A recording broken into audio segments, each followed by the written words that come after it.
গোপালগঞ্জের কোটালীপাড়ার এক নিবেদিত প্রাণ শিল্পী সুব্রত পাল। জীবনের শুরুতেই তিনি বেছে নিয়েছিলেন এক অনন্য সাধনা, প্রতিমা তৈরির শিল্পকে। এই শিল্প শুধু একটি পেশা নয়, এটি ছিল তার প্রাণের আরাধনা, বিশ্বাসের বহিঃপ্রকাশ। ঢাকায় বসেই বছরের পর বছর ধরে নিপুণ হাতে সৃষ্টি করেছেন মাটির প্রতিমা। কিন্তু সময়ের স্রোতে বদলে গেছে অনেক কিছু। আজ আর সে আগের মতো সম্মান, মূল্য বা স্বীকৃতি মেলে না এই পরিশ্রমসাধ্য শিল্পের। দিনরাত ঘাম ঝরিয়ে এক একটি প্রতিমা তৈরি হলেও তার যথোপযুক্ত মূল্যায়ন পান না এই শিল্পীরা।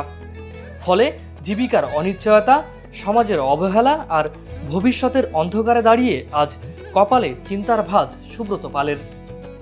আমি সুব্রত পাল, আমার গ্রামের বাড়ি হলো গোপালগঞ্জ। শুরু করছি আরো আগেই, আমাদের কাজে রঙের কাজে ধরেন আর 2-3 দিন লাগবে সময়, তার মধ্যে আর কি কমপ্লিট হয়ে যাবে কাজ। আমাদের বাহিরে বেশি সময় কাটে না, কারণ আমাদের সবসময় এরকম কাজ থাকে। তো এইটাই কারখানা, আমরা এই জায়গায় কাজ করি। কিন্তু আর যে সময় আমাদের কাজ না থাকে আমরা গ্রামে চলে যাই, গ্রামে যাই আমাদের ফ্যামিলিগত কাজ করি।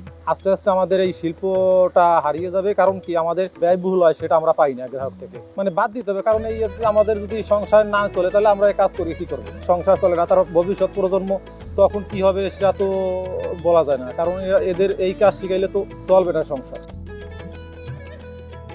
তিনি চান না তার সন্তানেরা এই কষ্টের পথ বেছে নিক, যেখানে সাধনা আছে, শিল্প আছে, কিন্তু নেই তার প্রাপ্য সম্মান। সুব্রত পালের মতো একই বাস্তবতায় দিন কাটাচ্ছেন বহু প্রতিমা শিল্পী। অনেকেই এখনও বাপদাদার থেকে পাওয়া এই ঐতিহ্যকে আঁকড়ে ধরে টিকিয়ে রেখেছেন হৃদয়ের সমস্ত ভালোবাসা দিয়ে। প্রতিমা তৈরির মাঝে তারা খুঁজে পান আত্মিক শান্তি, ঈশ্বরের সান্নিধ্য।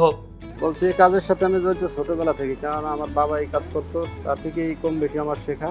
এই পেশাটা আস্তে আস্তে হারিয়েই যাচ্ছে, কারিগর আস্তে আস্তে কমে যাচ্ছে, কারণ এই পেশা এখন বর্তমান আমরাই আমাদের বাচ্চা কাচ্চা ছেলে মেয়ে তাদেরকে আনতে চাচ্ছি না, কারণ এতে এখন আর পেট চলে না। আমার পরিবারের সদস্য 6 জন, হয় না, কিন্তু এই কৃষিকাজ করতে হয়, সেই মিলিয়ে আর কি চলতে হয় কষ্ট করে। এই শিল্পটার দিকে আপনার যেমন সরকারের নজর দিতে হবে, তারপরে যাদের কাজ করি আমরা তাদেরও নজর দিতে হবে, কিন্তু আমাদের প্রতি তো সরকারের কোনো এই কাজটার উপরে কোনো নজর নেই।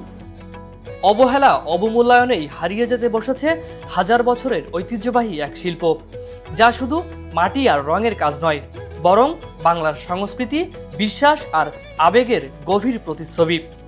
এবার প্রতিমা আসবে গজে, যাবে দোলায়, এটা আমাদের পঞ্জিকার উপরেই লেখা থাকে, প্রতি বছরে নেই আসে এইভাবে। হ্যাঁ, উৎসব মুখতে তো অবশ্যই এই কাজগুলো আনন্দ দেয়, বিধায় আমরা এই কাজ করি। যদি বাঁচতে কষ্ট হলো আর শিখে পড়ছি, এই একটা বিষয়।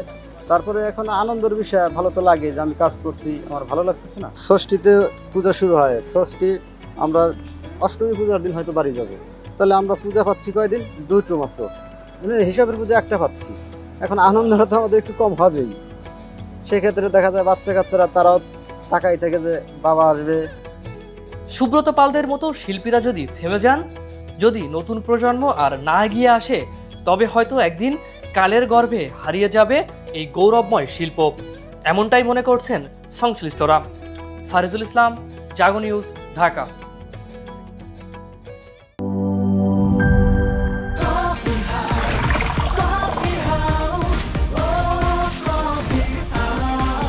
কফি হাউস, প্রতি চুমুকে আড্ডা জমে।